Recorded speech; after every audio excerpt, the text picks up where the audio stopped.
Welcome to Boring Classic Literature. All of the stories and poems read on this channel are read by me, a real person. Today I'm reading The Most Dangerous Game by Richard Connell. Off there to the right somewhere is a large island, said Whitney. It's rather a mystery.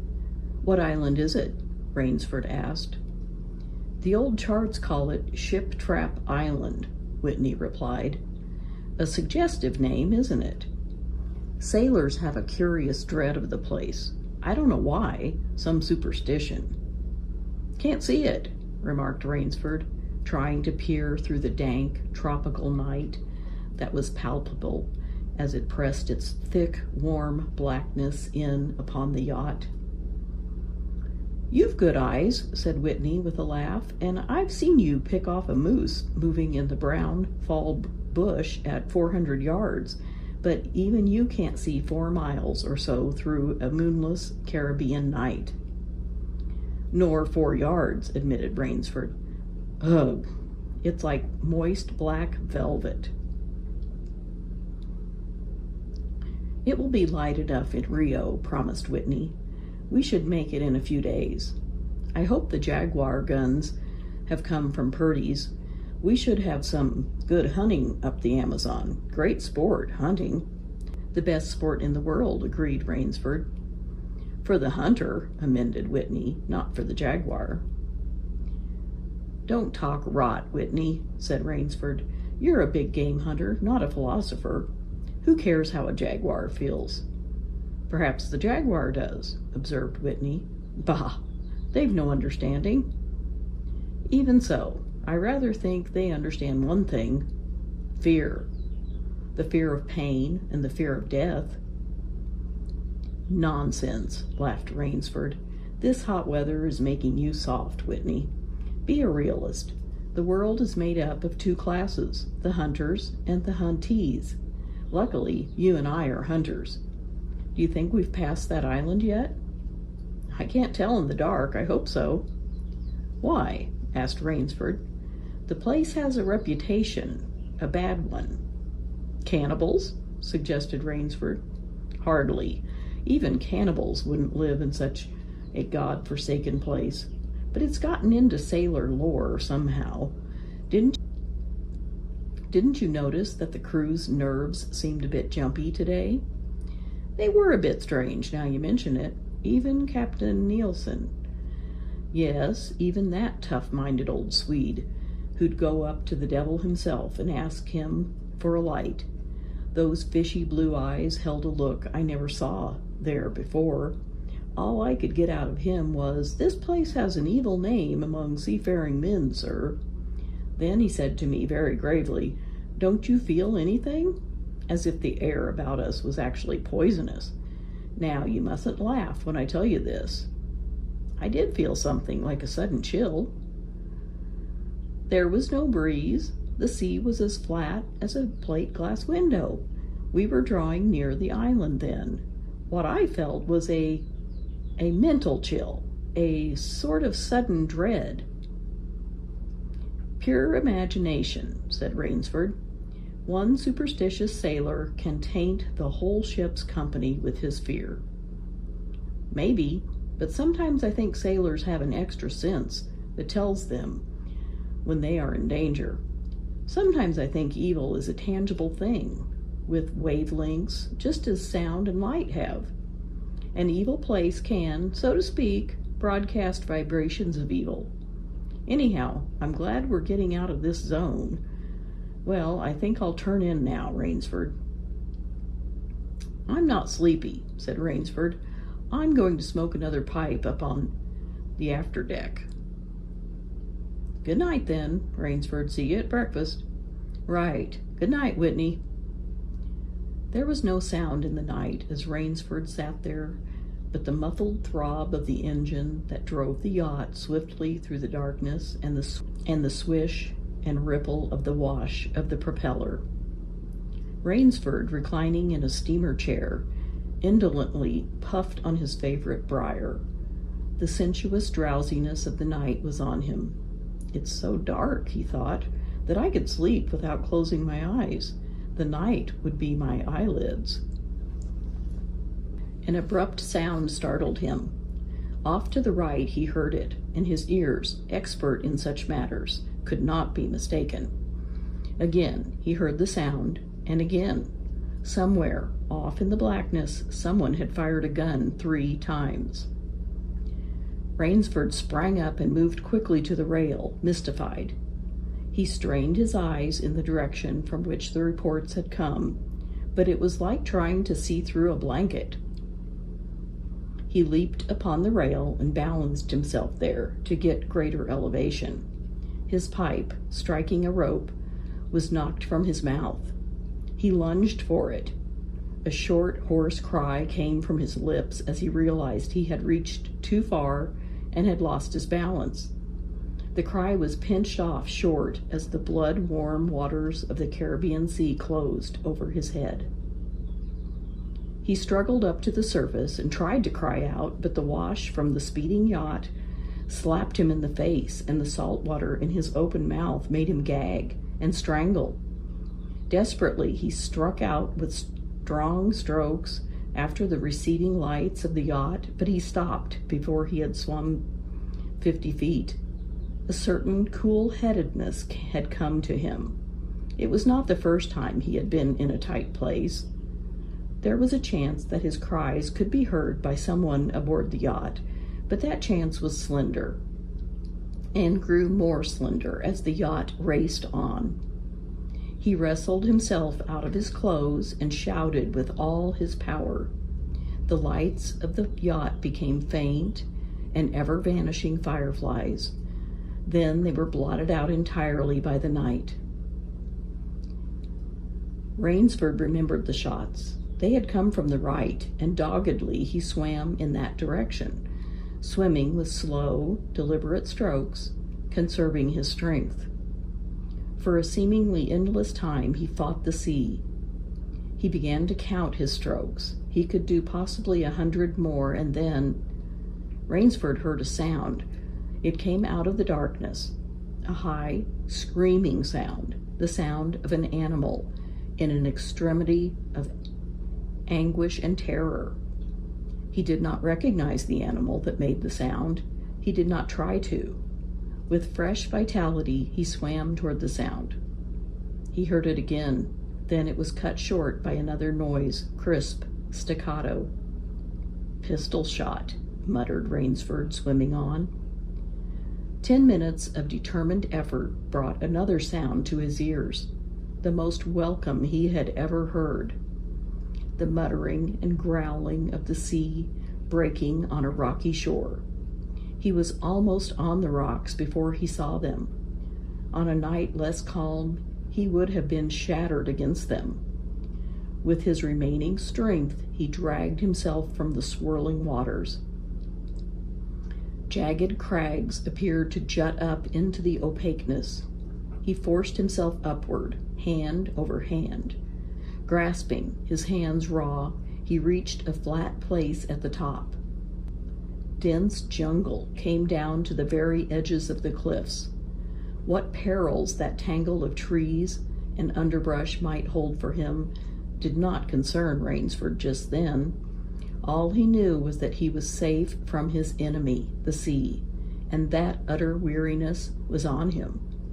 He flung himself down at the jungle edge and tumbled headlong into the deepest sleep of his life. When he opened his eyes, he knew from the position of the sun that it was late in the afternoon. Sleep had given him new vigor. A sharp hunger was picking at him. He looked about him almost cheerfully. Where there are pistol shots, there are men. Where there are men, there is food, he thought. But what kind of men, he wondered, in so forbidding a place? An unbroken front of snarled and ragged jungle fringed the shore. He saw no sign of a trail through the closely knit web of weeds and trees. It was easier to go along the shore, and Rainsford floundered along by the water. Not far from where he had landed, he stopped. Some wounded thing, by the evidence, a large animal, had thrashed about in the underbrush. The jungle weeds were crushed down, and the moss was lacerated. One patch of weeds was stained crimson. A small, glittering object not far away caught Rainsford's eye, and he picked it up. It was an empty cartridge. "A 22, he remarked. "That's odd. It must have been a fairly large animal, too. The hunter had his nerve with him to tackle it with a light gun. It's clear that the brute put up a fight. I suppose the first 3 shots I heard was when the hunter flushed his quarry and wounded it. The last shot was when he trailed it here and finished it." He examined the ground closely and found what he had hoped to find, the print of hunting boots. They pointed along the cliff in the direction he had been going. Eagerly he hurried along, now slipping on a rotten log or a loose stone, but making headway. Night was beginning to settle on the island. Bleak darkness was blacking out the sea and jungle when Rainsford sighted the lights. He came upon them as he turned a crook in the coastline, and his first thought was that he had come upon a village, for there were many lights. But as he forged along, he saw to his great astonishment that all the lights were in one enormous building, a lofty structure with pointed towers plunging upward into the gloom. His eyes made out the shadowy outlines of a palatial chateau. It was set on a high bluff, and on 3 sides of it cliffs dived down to where the sea licked greedy lips in the shadows. Mirage, thought Rainsford, but it was no mirage, he found when he opened the tail-spiked iron gate. The stone steps were real enough. The massive door with a leering gargoyle for a knocker was real enough, yet about it all hung an air of unreality. He lifted the knocker, and it creaked up stiffly as if it had never been used. He let it fall, and it startled him with its booming loudness. He thought he heard steps within. The door remained closed. Again, Rainsford lifted the heavy knocker and let it fall. The door opened then, opened as suddenly as if it were on a spring, and Rainsford stood blinking in the river of glaring gold light that poured out. The first thing Rainsford's eyes discerned was the largest man Rainsford had ever seen, a gigantic creature, solidly made and black-bearded to the waist. In his hand, the man held a long-barreled revolver, and he was pointing it straight at Rainsford's heart. Out of the snarl of beard, 2 small eyes regarded Rainsford. "Don't be alarmed," said Rainsford with a smile which he hoped was disarming. "I'm no robber. I fell off my yacht. My name is Sanger Rainsford of New York City." The menacing look in the eyes did not change. The revolver pointed as rigidly as if the giant were a statue. He gave no sign that he understood Rainsford's words or that he had even heard them. He was dressed in uniform, a black uniform trimmed with gray ashkatran. "I'm Sanger Rainsford of New York," Rainsford began again. "I fell off a yacht. I am hungry." The man's only answer was to raise with his thumb the hammer of his revolver. Then Rainsford saw the man's free hand go to his forehead in a military salute, and he saw him click his heels together and stand at attention. Another man was coming down the broad marble steps, an erect, slender man in evening clothes. He advanced to Rainsford and held out his hand. In a cultivated voice, marked by a slight accent that gave it added precision and deliberateness, he said, "It is a very great pleasure and honor to welcome Mr. Sanger Rainsford, the celebrated hunter, to my home. Automatically, Rainsford shook the man's hand. "I've read your books about hunting snow leopards in Tibet, you see," explained the man. "I am General Zaroff." Rainsford's first impression was that the man was singularly handsome. His second was that there was an original, almost bizarre quality about the general's face. He was a tall man, past middle age, for his hair was a vivid white, but his thick eyebrows and pointed military mustache were as black as the night from which Rainsford had come. His eyes, too, were black and very bright. He had high cheekbones, a sharp-cut nose, a spare, dark face, the face of a man used to giving orders, the face of an aristocrat. Turning to the giant in uniform, the general made a sign. The giant put away his pistol, saluted, withdrew. "Ivan is an incredibly strong fellow," remarked the general, "but he has the misfortune to be deaf and dumb. A simple fellow, but I'm afraid, like all his race, a bit of a savage. Is he Russian?" "He is a Cossack," said the general, and his smile showed red lips and pointed teeth. "So am I." "Come," he said, "we shouldn't be chatting here. We can talk later. Now, you want clothes, food, rest. You shall have them. This is a most restful spot." Ivan had reappeared, and the general spoke to him with lips that moved but gave forth no sound. "Follow Ivan, if you please, Mr. Rainsford," said the general. "I was about to have my dinner when you came. I'll wait for you. You'll find that my clothes will fit you, I think."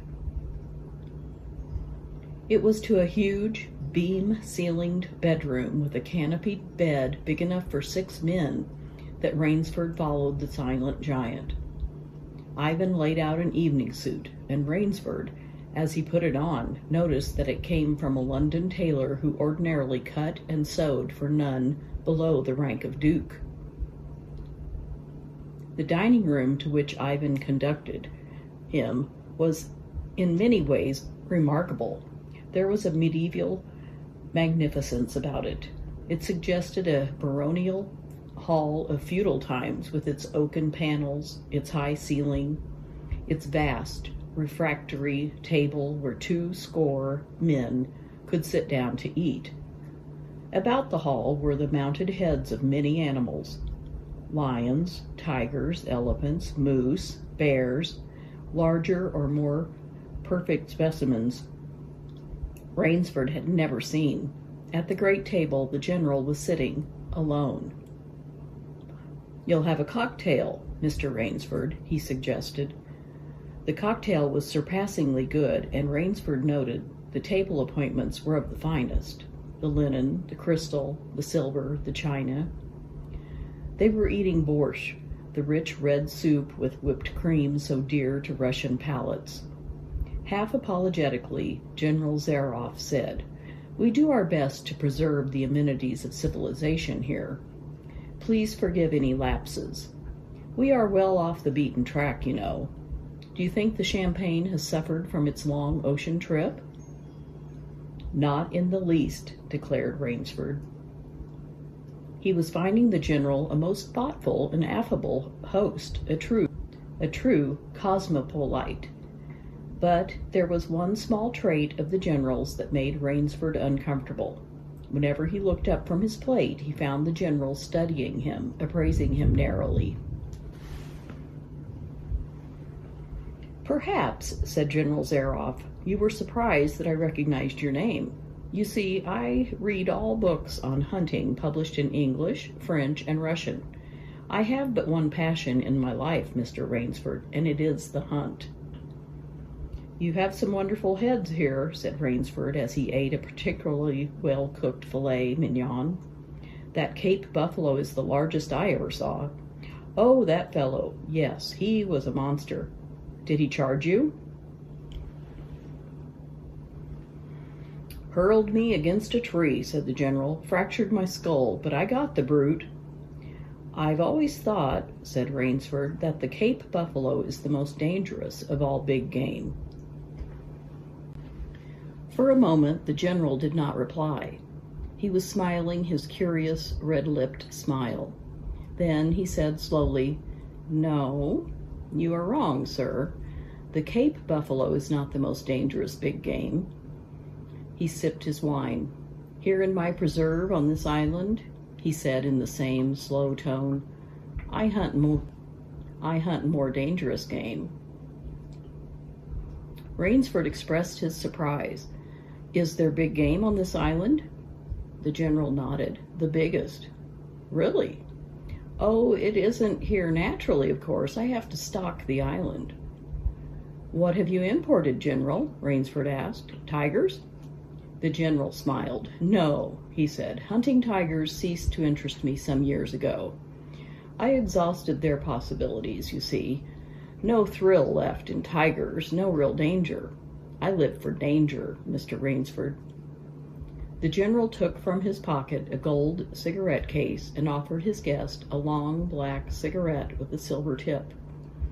It was perfumed and gave off a smell like incense. "We will have some capital hunting, you and I," said the general. "I shall be most glad to have your society." But what game?" began Rainsford. "I'll tell you," said the general. "You will be amused, I know. I think I may say, in all modesty, that I have done a rare thing. I have invented a new sensation. May I pour you another glass of port, Mr. Rainsford?" "Thank you, General." The general filled both glasses and said, "God makes some men poets. Some he makes kings, some beggars. Me, he made a hunter. My hand was made for the trigger," my father said. He was a very rich man with 250,000 acres in the Crimea, and he was an ardent sportsman. When I was only 5 years old, he gave me a little gun, specially made in Moscow for me, to shoot sparrows with. When I shot some of his prize turkeys with it, he did not punish me. He complimented me on my marksmanship. I killed my first bear in the Caucasus when I was 10. My whole life has been one prolonged hunt. I went into the army. It was expected of noblemen's sons, and for a time commanded a division of Cossack cavalry. But my real interest was always the hunt. I have hunted every kind of game in every land. It would be impossible for me to tell you how many animals I have killed." The general puffed at his cigarette. "After the debacle in Russia, I left the country, for it was imprudent for an officer of the Tsar to stay there. Many noble Russians lost everything. I, luckily, had invested heavily in American securities, so I shall never have to open a tea room in Monte Carlo or drive a taxi in Paris. Naturally, I continued to hunt. Grizzlies in the Rockies, crocodiles in the Ganges, rhinoceroses in East Africa. It was in Africa that the Cape buffalo hit me and laid me up for 6 months. As soon as I recovered, I started for the Amazon to hunt jaguars, for I had heard they were unusually cunning. They weren't." The Cossack sighed. "They were no match at all for a hunter with his wits about him and a high-powered rifle. I was bitterly disappointed. I was lying in my tent with a splitting headache one night when a terrible thought pushed its way into my mind.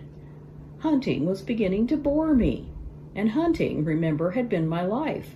I have heard that in America, businessmen often go to pieces when they give up the business that has been their life." "Yes, that's so," said Rainsford. The general smiled. "I had no wish to go to pieces," he said. "I must do something. Now, mine is an analytical mind, Mr. Rainsford. Doubtless that is why I enjoy the problems of the chase." "No doubt, General Zaroff." "So," continued the general, "I asked myself why the hunt no longer fascinated me. You are much younger than I am, Mr. Rainsford, and have not hunted as much, but you perhaps can guess the answer." "What was it?" Simply this: hunting had ceased to be what you call a sporting proposition. It had become too easy. I always got my quarry, always. There is no greater bore than perfection. The general lit a fresh cigarette. No animal had a chance with me anymore. That is not a boast. It is a mathematical certainty. The animal had nothing but his legs and his instinct. Instinct is no match for reason. When I thought of this, it was a tragic moment for me, I can tell you. Rainsford leaned across the table, absorbed in what his host was saying.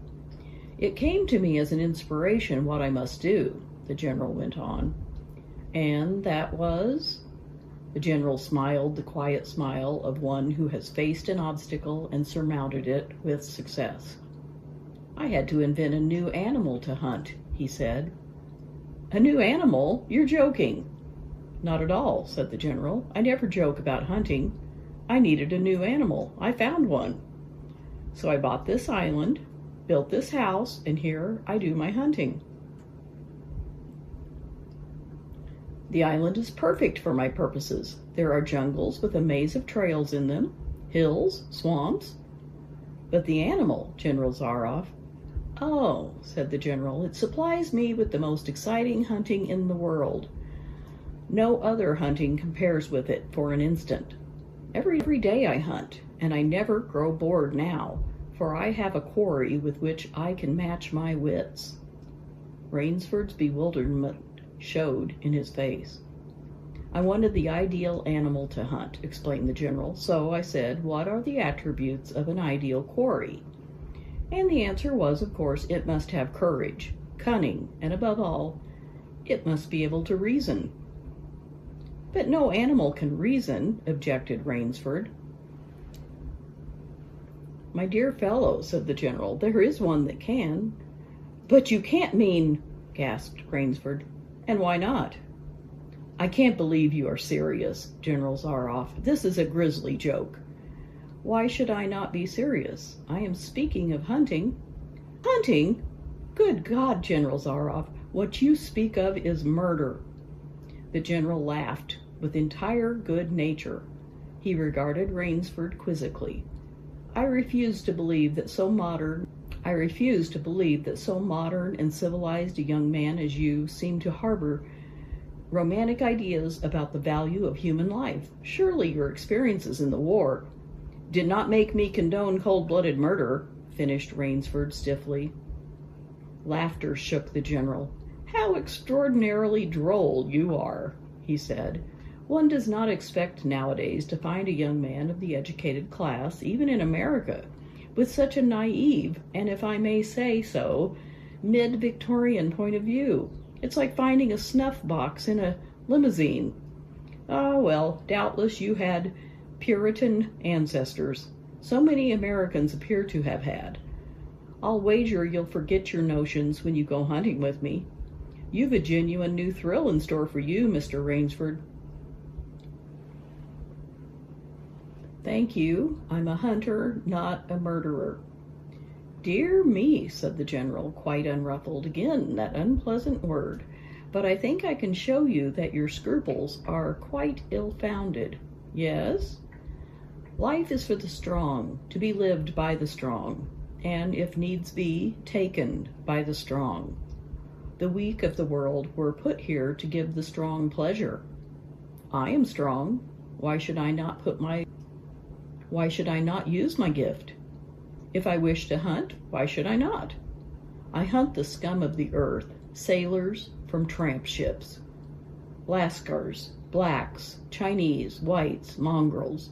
A thoroughbred horse or hound is worth more than a score of them. But they are men, said Rainsford hotly. Precisely, said the general. That is why I use them. It gives me pleasure. They can reason, after a fashion, so they are dangerous. But where do you get them? The general's left eyelid fluttered down in a wink. This island is called Ship Trap, he answered. Sometimes an angry god of the high seas sends them to me. Sometimes, when Providence is not so kind, I help Providence a bit. Come to the window with me." Rainsford went to the window and looked out toward the sea. "Watch, out there!" exclaimed the general, pointing into the night. Rainsford's eyes saw only blackness, and then, as the general pressed a button, far out to sea, Rainsford saw the flash of lights. The general chuckled. "They indicate a channel," he said, "where there's none. Giant rocks with razor edges crouch like a sea monster with wide-open jaws. They can crush a ship as easily as I crush this nut." He dropped a walnut on the hardwood floor and brought his heel grinding down on it. "Oh, yes," he said casually, as if in answer to a question. "I have electricity. We try to be civilized here." "Civilized? And you shoot down men?" A trace of anger was in the general's black eyes, but it was there for but a second, and he said, in his most pleasant manner, "Dear me, what a righteous young man you are. I assure you that I do not do the thing you suggest. That would be barbarous. I treat these visitors with every consideration. They get plenty of good food and exercise. They get into splendid physical condition. You shall see for yourself tomorrow." "What do you mean?" "We'll visit my training school," smiled the general. "It's in the cellar. I have about a dozen pupils down there now. They're from the Spanish bark Sanlucar that had the bad luck to go on the rocks cut there. A very inferior lot, I regret to say. Poor specimens and more accustomed to the deck than to the jungle." He raised his hand, and Ivan, who served as waiter, brought thick Turkish coffee. Rainsford, with an effort, held his tongue in cheek. "It's a game, you see," pursued the general blandly. "I suggest to one of them that we go hunting. I give him a supply of food and an excellent hunting knife. I give him 3 hours' start. I am to follow, armed only with a pistol of the smallest caliber and range. If my quarry eludes me for 3 whole days, he wins the game. If I find him," the general smiled, "he loses. Suppose he refuses to be hunted?" "Oh," said the general, "I give him his option, of course. He need not play that game if he doesn't wish to. If he does not wish to hunt, I turn him over to Ivan. Ivan once had the honor of serving as official Nauter to the great white Tsar, and he has his own ideas of sport. Invariably, Mr. Rainsford, invariably they choose the hunt." "And if they win?" The smile on the general's face widened. "To date, I have not lost," he said. Then he added hastily, "I don't wish you to think me a braggart, Mr. Rainsford. Many of them afford only the most elementary sort of problem. Occasionally, I strike a Tartar. One almost did win. I eventually had to use the dogs." "The dogs?" "This way, please. I'll show you." The general steered Rainsford to a window. The lights from the windows sent a flickering illumination that made grotesque patterns on the courtyard below, and Rainsford could see moving about there a dozen or so huge black shapes. As they turned toward him, their eyes glittered greenly. "A rather good lot, I think," observed the general. "They are let out at 7 every night. If anyone should try to get into my house, or out of it, something extremely regrettable would occur to him." He hummed a snatch of song from the Folies Bergère. "And now," said the general, "I want to show you my collection of heads. Will you come with me to the library?" "I hope," said Rainsford, "that you will excuse me tonight, General Zaroff. I'm really not feeling at all well." "Ah, indeed?" the general inquired solicitously. "Well, I suppose that's only natural after your long swim. You need a good, restful night's sleep. Tomorrow you'll feel like a new man, I'll wager. Then we'll hunt, eh? I've one rather promising prospect." Rainsford was hurrying from the room. "Sorry you can't go with me tonight," called the general. "I expect rather fair sport. A big, strong black. He looks resourceful. Well, good night, Mr. Rainsford. I hope you have a good night's rest." The bed was good, and the pajamas of the softest silk, and he was tired in every fiber of his being, but nevertheless Rainsford could not quiet his brain with the opiate of sleep. He lay, eyes wide open. Once he thought he heard stealthy steps in the corridor outside his room.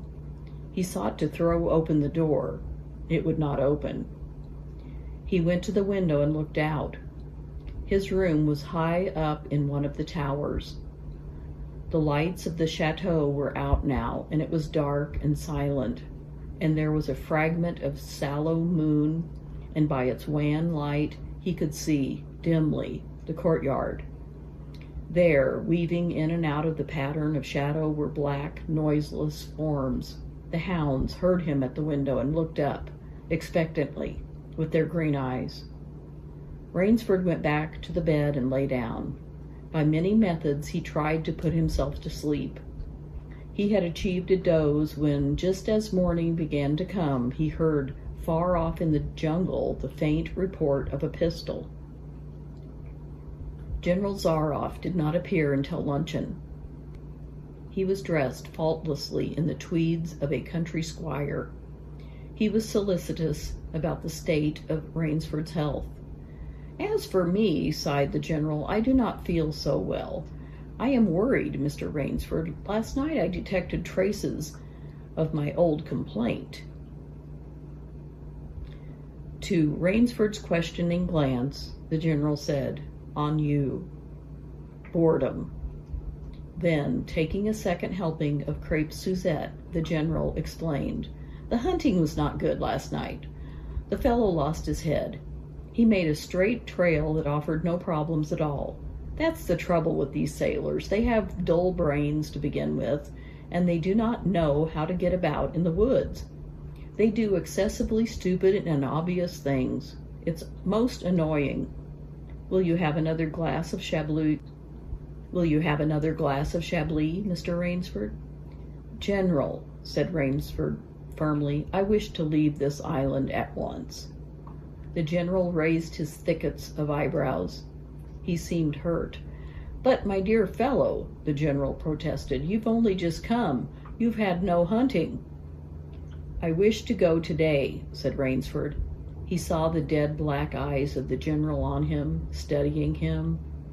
General Zaroff's face suddenly brightened. He filled Rainsford's glass with venerable Chablis from a dusty bottle. "Tonight," said the general, "we will hunt, you and I." Rainsford shook his head. "No, General," he said, "I will not hunt." The general shrugged his shoulders and delicately ate a hothouse grape. "As you wish, my friend," he said. "The choice rests entirely with you, but may I not venture to suggest that you will find my idea of sport more diverting than Ivan's?" He nodded toward the corner, to where the giant stood, scowling, his thick arms crossed on his hogshead of chest. "You don't mean—" cried Rainsford. "My dear fellow," said the general, "have I not told you? I always mean what I say about hunting. This is really an inspiration. I drink to a foeman worthy of my steel at last." The general raised his glass, but Rainsford sat staring at him. "You'll find this game worth playing," the general said enthusiastically. "Your brain against mine, your woodcraft against mine, your strength and stamina against mine. Outdoor chess. And the stake is not without value, eh?" "And if I win," began Rainsford huskily. "I'll cheerfully acknowledge myself defeated if I do not find you by midnight of the third day," said General Zaroff. "My sloop will place you on the mainland near a town." The general read what Rainsford was thinking.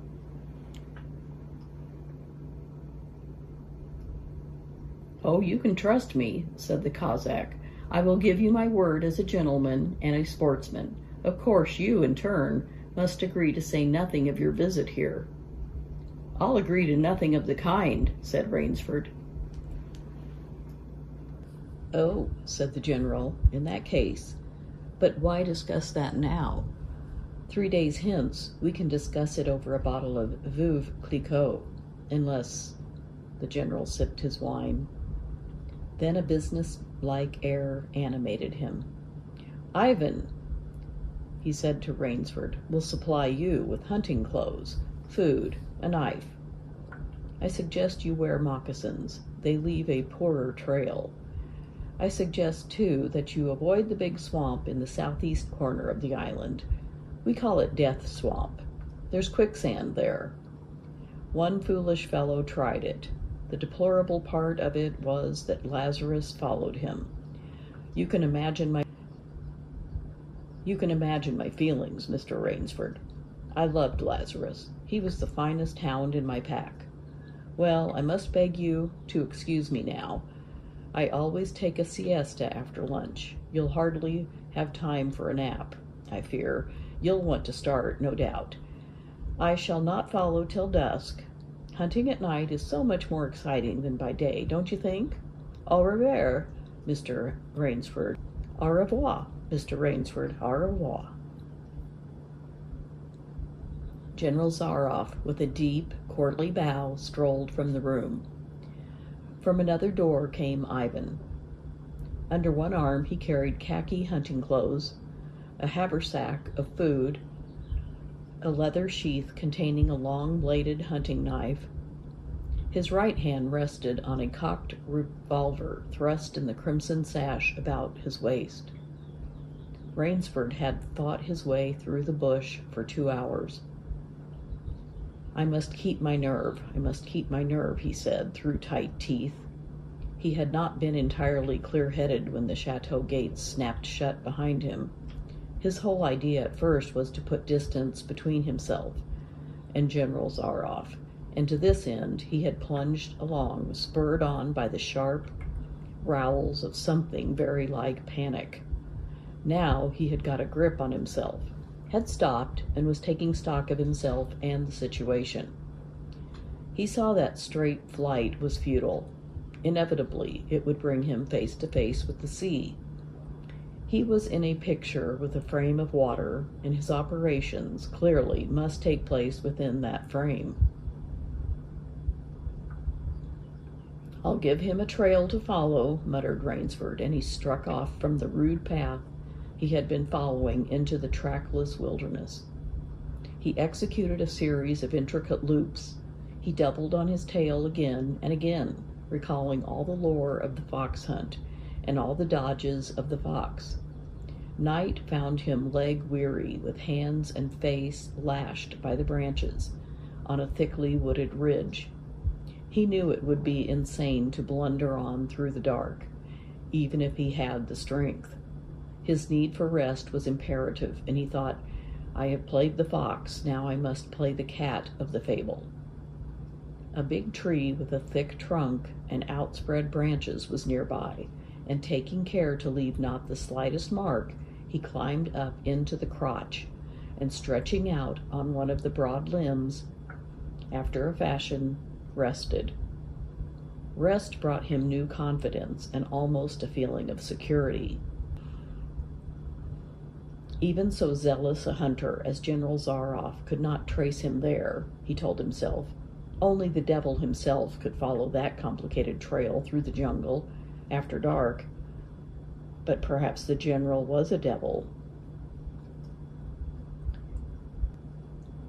An apprehensive night crawled slowly by like a wounded snake, and sleep did not visit Rainsford, although the silence of a dead world was on the jungle. Toward morning, when a dingy gray was varnishing the sky, the cry of some startled bird focused Rainsford's attention in that direction. Something was coming through the bush, coming slowly, carefully, coming by the same winding way Rainsford had come. He flattened himself down on the limb, and through a screen of leaves almost as thick as tapestry he watched. The thing that was approaching was a man. It was General Zaroff. He made his way along with his eyes fixed in utmost concentration on the ground before him. He paused almost beneath the tree, dropped to his knees, and studied the ground. Rainsford's impulse was to hurl himself down like a panther, but he saw that the general's right hand held something metallic, a small automatic pistol. The hunter shook his head several times as if he were puzzled. Then he straightened up and took from his case one of his black cigarettes. Its pungent, incense-like smoke floated up to Rainsford's nostrils. Rainsford held his breath. The general's eyes had left the ground and were traveling inch by inch up the tree. Rainsford froze there, every muscle tensed for a spring. But the sharp eyes of the hunter stopped before they reached the limb where Rainsford lay. A smile spread over his brown face. Very deliberately he blew a smoke ring into the air. Then he turned his back on the tree and walked carelessly away, back along the trail he had come. The swish of the underbrush against his hunting boots grew fainter and fainter. The pent-up air burst hotly from Rainsford's lungs. His first thought made him feel sick and numb. The general could follow a trail through the woods at night. He could follow an extremely difficult trail. He must have uncanny powers. Only by the merest chance had the Cossack failed to see his quarry. Rainsford's second thought was even more terrible. It sent a shudder of cold horror through his whole being. Why had the general smiled? Why had he turned back? Rainsford did not want to believe that his reason told him was true, but the truth was as evident as the sun that had by now pushed through the morning mists. The general was playing with him. The general was saving him for another day's sport. The Cossack was the cat. He was the mouse. Then it was that Rainsford knew the full meaning of terror. I will not lose my nerve. I will not. He slid down from the tree and struck off again into the woods. His face was set, and he forced the machinery of his mind to function. 300 yards from his hiding place, he stopped, where a huge, dead tree leaned precariously on a smaller living one. Throwing off his sack of food, Rainsford took his knife from its sheath and began to work with all his strength. The job was finished at last, and he threw himself down behind a fallen log 100 feet away. He did not have to wait long. The cat was coming again to play with the mouse. Following the trail with the sureness of a bloodhound came General Zaroff. Nothing escaped those searching black eyes. No crushed blade of grass, no bent twig, no mark, no matter how faint, in the moss. So intent was the Cossack on his stalking that he was upon the thing Rainsford had made before he saw it. His foot touched the protruding bough that was the trigger. Even as he touched it, the general sensed his danger and leaped back with the agility of an ape. But he was not quite quick enough. The dead tree, delicately adjusted to rest on the cut living one, crashed down and struck the general a glancing blow on the shoulder as it fell. But for his alertness, he must have been smashed beneath it. He staggered, but he did not fall, nor did he drop his revolver. He stood there, rubbing his injured shoulder, and Rainsford, with fear again gripping his heart, heard the general's mocking laugh ring through the jungle.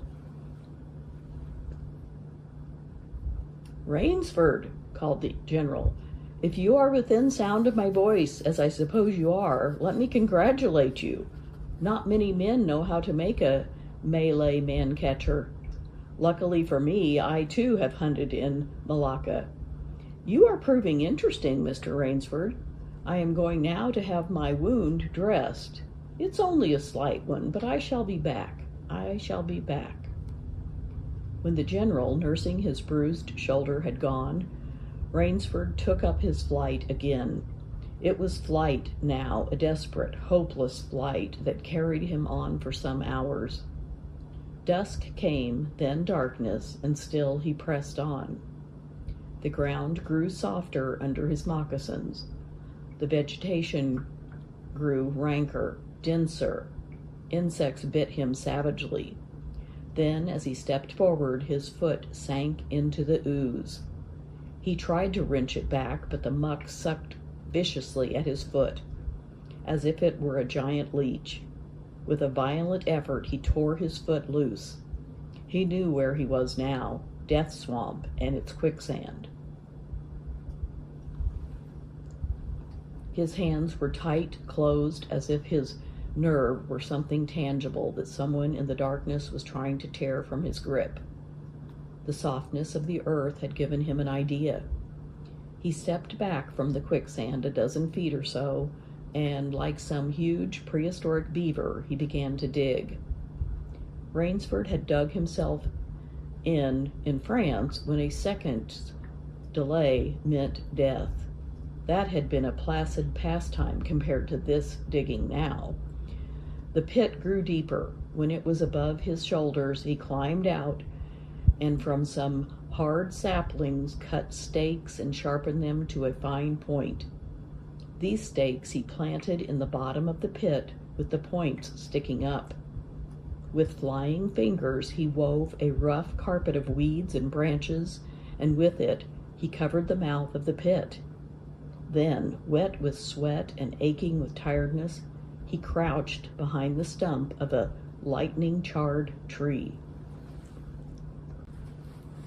He knew his pursuer was coming. He heard the padding sound of feet on the soft earth, and the night breeze brought him the perfume of the general's cigarette. It seemed to Rainsford that the general was coming with unusual swiftness. He was not feeling his way along, foot by foot. Rainsford, crouching there, could not see the general, nor could he see the pit. He lived a year in a minute.